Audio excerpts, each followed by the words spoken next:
And so how many times have you heard, Zan, that you don't have to teach a kid to whine? That's right. You don't have to teach a kid to be selfish. That's right. No. So there's evidence that, they come by those things naturally. And if that frustrates you, I don't know if you would agree, but I think we put the books away for a little bit and we teach the heart. I totally agree. Okay. Oh, cool. Totally agree. So without guilt, right? Mom doesn't have to feel guilty if she didn't teach spelling that day because she had a character lesson spontaneously instead.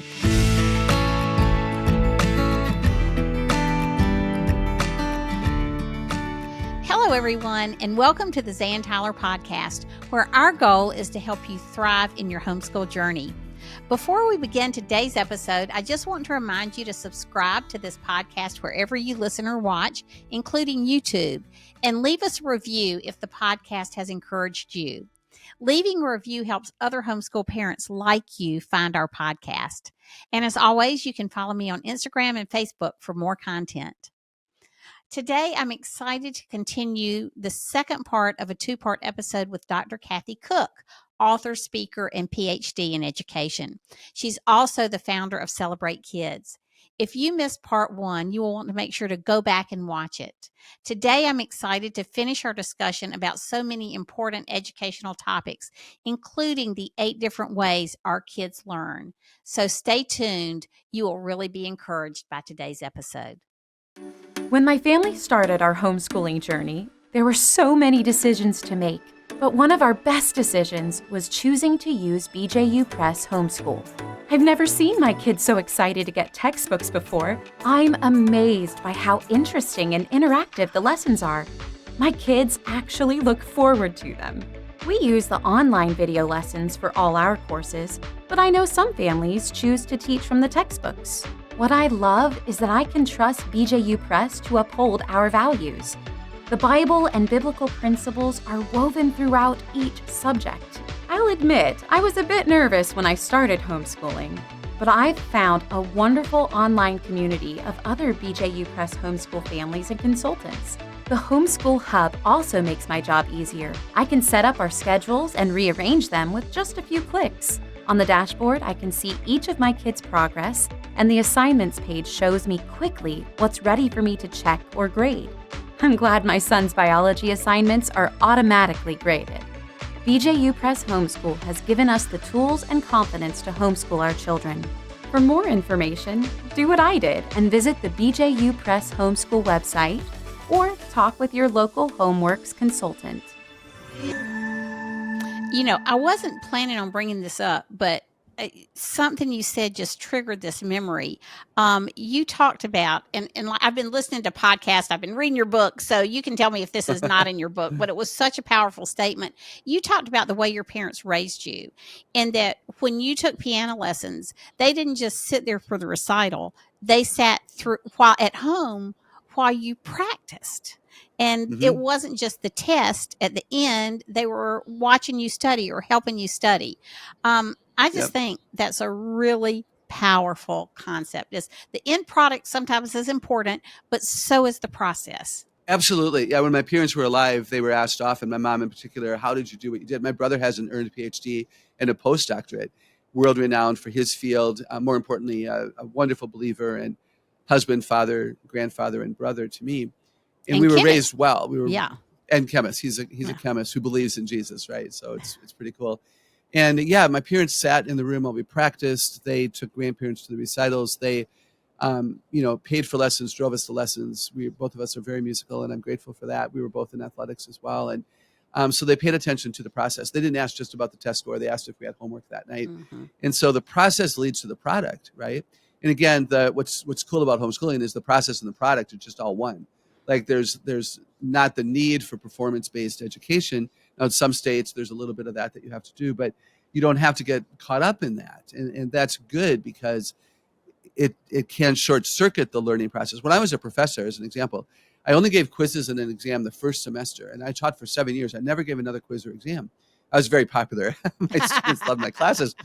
But the reason I didn't test as a college professor was I didn't want them to learn how to teach a child how to read so that they could please me with a test score. I wanted them to listen to my lectures, to learn how to do it so that in 2 years when they had children, they could do it. and testing short circuits, the memory and the comprehension and everything. So that's another reason that, homeschooling is wise, and we can build character into everything that we do. I like that you say that, because I think sometimes as parents, well, first of all, you have so many people say, why are you wasting your life on this? You've got this degree, go out and work, earn some money, So there's that whole thing first about nurturing is a kingdom building activity. I mean, it's vital to God's kingdom. But then there's the second thing, that nurturing is so important, but we feel like sometimes we're wasting our time. Like, I should be doing something. I should be cleaning up, or I should be getting lesson plans ready. But when you say sit with your children while they practice, I mean, that's really validating the process and validating what moms spend a lot of times doing, which is just being with their kids and helping them value the process, understand the process, navigate the process. And so I really, that thought has been stuck in my mind overnight. And I thought, I really want to talk about this because it is important. It's important for moms. I appreciate that. It's why we listen to our children read. It's why we enjoy reading the papers they've written. We pay attention. But, when we pay attention to process, when we're in the room with them and we're present, we pay attention to the process, we can correct mistakes so much quicker so they don't get cemented as right. And we can affirm the strengths right away, which is a blessing and an encouragement, and makes everybody have a much better day. So again, it's one of the advantages of homeschooling. And you can be, watching the spaghetti water boil at the kitchen while you're listening to your kid read. Moms are better at multitasking than any human on the face of the planet. Amen to that. That's there's right. There's much that you can do. It's so good. It's so good. One thing I want to talk to you about too is that character does matter, particularly in this culture. So will you just talk a little bit about character and culture and the impact that biblical character makes? I'd be happy to. Right. I wrote the book now because I'm, like so many other people, really concerned about the fall in character. I wrote a book about technology, and we know that technology causes children to think that they're the center of their own universe, and they demand choice because technology gives them so many choices. And there's nothing wrong with giving kids choices, but if they're on a lot of devices, they think choices are right, and this is why they complain and they argue and they demand. They think information will satisfy them because information's everywhere, and that contributes to the dropout rate of both church faith and school and academics. And so there's a character crisis in our culture, and there's a cultural crisis because, as you said, there's just no agreement on right and wrong and good and evil and all those kinds of things. So it becomes a really messy situation. And I think, the subtitle of the book is that to raise kids with biblical character that changes culture. I didn't say raise kids with biblical character who change culture. I think it's character that allows the person to change culture, because it's our integrity, it's our honesty, it's our thoroughness, it's our carefulness, it's our kindness, it's our love, it's our resiliency, it's our courage, it's all of those things are going to give us the audience that we need. The consistency, where we're not going to be bought by the highest bidder and now we change our mind because we want to be cool with this group. No, character is a solid, consistent engraving of you, and you become known for that. And that is who I want to follow. And that is why I hope people would follow, both you and me. Well, one of the things that when you talk about this, it reminds me of a quote by Mother Teresa, and my listeners have heard me say this before. Mike Donnelly from HSLDA shared this with me for the first time, but it was life-changing. He said that after Mother Teresa won the Nobel Peace Prize, somebody asked her, so what do normal people do to contribute to world peace? We can't all be you. And she said, go home and love your family. Yes. And I thought, oh boy, that's so powerful. And as you're talking about this whole thing where you're loving your child enough to watch their character, I mean, you're changing the world, just like Mother Teresa said. I love that you brought that up. What I've said to children is that when you're kind to your piano teacher, you just changed her day. She has a better day because you didn't frustrate her. That changes her culture. When you don't gossip and other kids do, when you don't cheat, when you don't take the cookie, your mom's out of the kitchen and there are the cookies, but she asks you not to have any more because you've had enough and grandma's coming over. She wants to save some for grandma. And you choose, it's always a choice, to be obedient and not take the cookie. You feel better about yourself. That integrity matters. You relate better to your grandma when she comes over because you have no guilt and shame. No, your choices cause your character, which changes the way that you view the world. It's absolutely essential. And it's why we've got to teach it, Zan. If I could just interject this idea, we skill and drill the 1, 2, 3s and we skill and drill the ABCs, and we should. Those things are obviously really important. But then we mention a rule and expect compliance. No, it can't be about obedience and rule following, because now I'll be good if mommy's watching because I want the reward and I don't want to be punished. But character, a matter of the heart, goes with me wherever I am. And it's what inspires, motivates, empowers me to be well and do well, even when no one is looking. And so we need to teach character because of the sin nature. God didn't intend for that to be ever a part of life, but it is. And so how many times have you heard, Zan, that you don't have to teach a kid to whine? That's right. You don't have to teach a kid to be selfish. That's right. No. So there's evidence that, they come by those things naturally. And if that frustrates you, I don't know if you would agree, but I think we put the books away for a little bit and we teach the heart. I totally agree. Okay.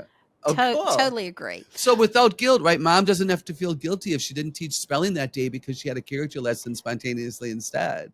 That's right. As a matter of fact, I always try to use these moments to thank our sponsor, BJU Press Homeschool, because they have developed a curriculum that is so biblically centric. It's the Bible is not just a Bible verse thrown in here and there, but it's this whole idea of weaving biblical teaching and character into math, into language arts, discipling your children while they learn. And I'm so appreciative of that. And we have consultants that you can find at our map, homeschoolhelp.com/map, and find a consultant in your area who will tell you those things. It's a curriculum that's designed to get your kids outside, to pay attention to their learning styles, and also to pay attention to their character. There's such a value in the BJU Press curriculum on character. So, it really does help if you're using books, I believe, that reinforce what you want to teach them as Christian parents. So I just wanted that. Thank you, Dr. Kathy, for that. I just wanted to take that minute to thank our sponsor who makes this podcast possible. You don't want to be using books that contradict you. That would be really foolish, because now you have a lot of reteaching and re-explaining to do. And when it's in the books, then it's a natural fit and you're going to remember to do it. And then kids maybe even take it more seriously because it's a part of a book, of a curriculum. Right. That's right. I'll share this experience with you while we're on this subject, but Joe and I spoke at the Global Home Education Conference in Russia in 2018. And there was a patriarch in the Russian Orthodox Church. He was a father, pastor, preacher. I'm not sure exactly what the right name is, priest.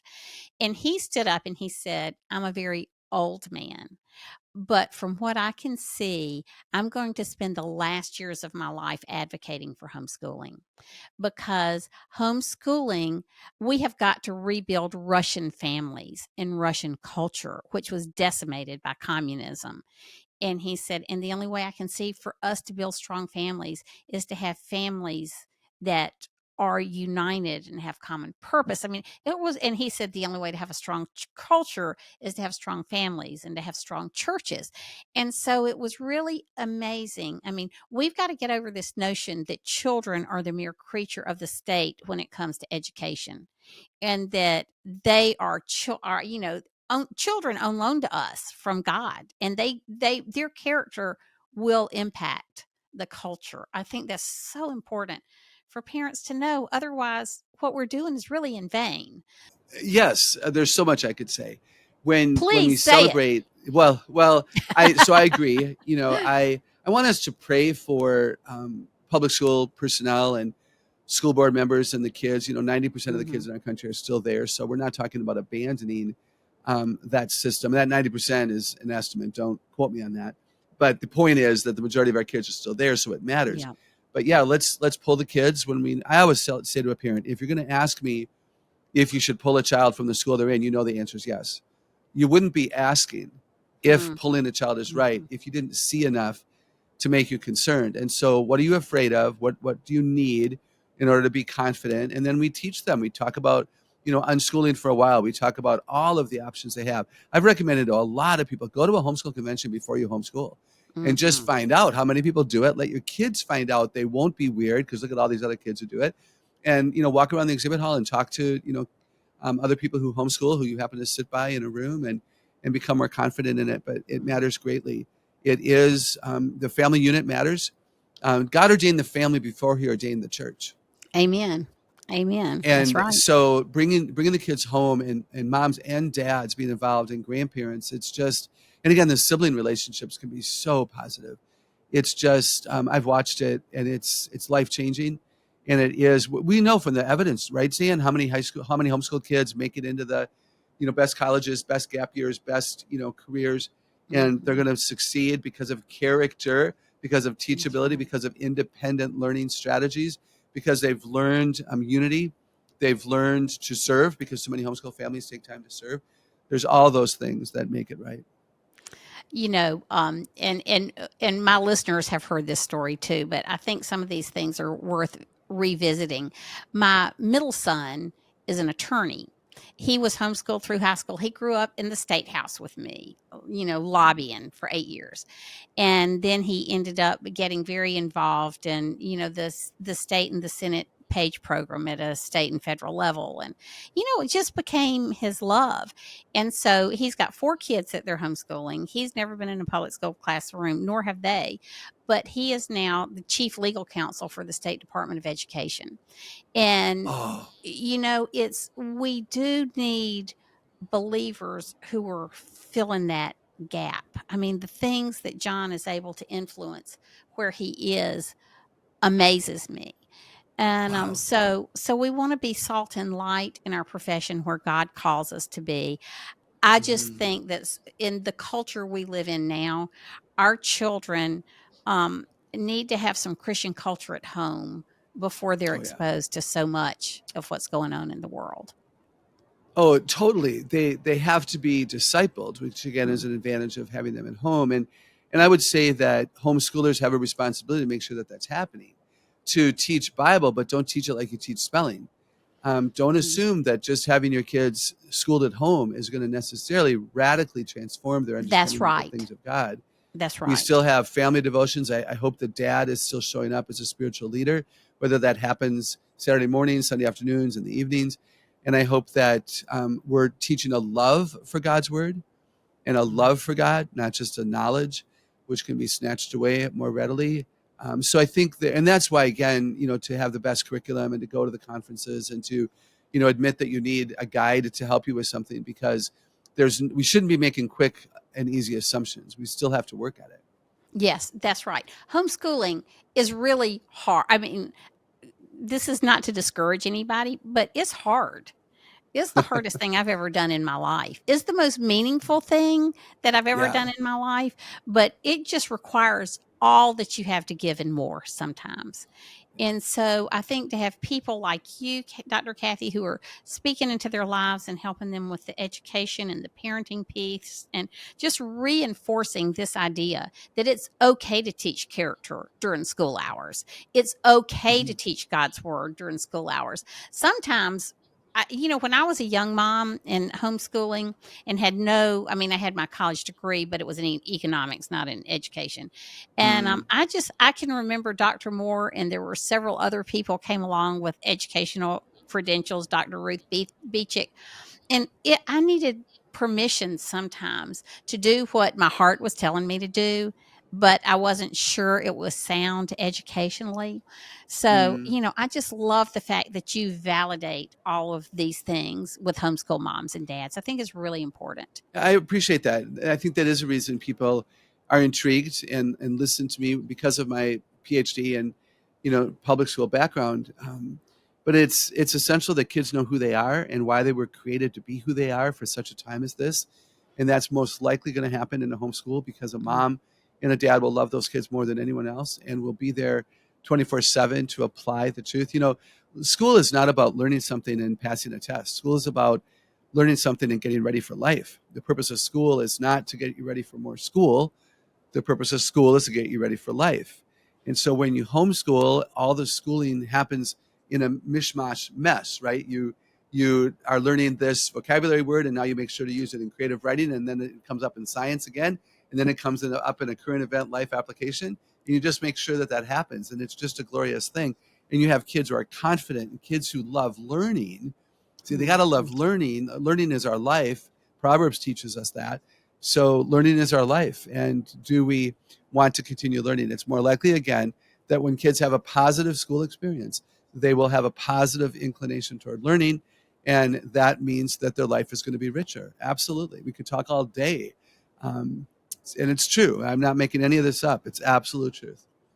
One of the things in starting a homeschooling organization in South Carolina and then traveling the country like you do, I've talked to a lot of college admissions personnel. And Oh, yeah. and one of the things, two different people told me two different things. One was they've been surprised at how homeschoolers come into a college campus and take ownership of their education. They know how to use a syllabus. They don't expect to have their hand held. But the other thing this guy told me is that they have such an educational vitality, and he assumes it's because they haven't been burned out by traditional, classroom structures. And the other things somebody told me is, Zan, if you had asked me 20 years ago which kids would have their heads stuck in the sand, I would have said homeschoolers. And yet they come on campus and they're leaders. And so I think what you're saying about character training really has power, Dr. Kathy, and we need to understand how powerful that is in their adult lives. Yes, I would certainly support that. The earlier we start, the better. And again, we don't assume that they're just going to figure it out because we're living with them. There's some things that we can model better, and there's some things that we absolutely need to teach. I will say, since you brought up the college situation, I'm totally in agreement. I've talked to a lot of college personnel who say the same things, and the data suggests it. One thing that I sometimes teach about at homeschool conferences is study strategies and thinking skills. Because if your children are not used to studying, if they don't have tests, if you don't have them write a paper that's due in 8 weeks and they don't ever learn the process of a long-term project, which is okay, except if they are college bound. And I don't think everyone should go to college. I think everyone should be college worthy, but you only go to college if you need to. And that's a whole nother probably podcast episode. But I do think that if your kids are college bound or junior college bound or tech school bound, whatever, that it's valuable to make sure that they know how to memorize and how to study and how to do those kinds of things. So I'll just put that out there. If somebody's listening who has, the older students and they're thinking, oh yeah, is my kid prepared? They're absolutely prepared with character and prepared with wisdom and knowledge and thoughtfulness and those things because that I think typically happens. But they may feel underprepared for asking for help, knocking on a professor's door and saying, I'm confused, would you help me? That takes real humility and courage. And then the whole idea of studying and memorizing and taking notes. And what do I do with the notes that I've taken? So those are things that we can make sure that we introduce. And they can take notes during a sermon in a church. And that can be part of education. And you can even score it if you want to and compare your son's notes to your notes. And why didn't you write down this whole chunk? Were you daydreaming during that part, or did you feel it was irrelevant? And get them to think about it. And so many kids now are in co-ops, homeschool co-ops, where they do learn deadlines and testing. I know the videos that BJU Press has, they will have deadlines that parents can choose to use or not use, and testing that parents can choose to use and not to use. But Right. Dr. Kathy, I know you wrote a book about that. Tell us what book they could go to, people could go to find out about learning strategies. My book, 8th Grade Smarts, is the book you're probably thinking of. Okay. Where I couldn't remember which one. Yeah, 8th Grade Smarts, where we and our children have 8 different intelligences. All of us have all 8. If they're not yet awakened, you might doubt me, but the capacity is there. And so in that book, I do talk about how you can teach and how you can learn with all 8 parts of the brain. In my book, Start with the Heart, which is a book about motivation and goal setting and consequences and character, there's a section in that book about studying and learning and different ways of memorizing. And the reason I put it in a book about motivation is sometimes parents think that their little kids aren't motivated to be successful. No, they might actually be motivated. What they don't have is the skill set that allows them to be successful. And that's a really Interesting. important thing for parents to deal with. So I'm assuming they can get your books on Amazon or at your website or at a conference Sure, where celebrate. you're speaking.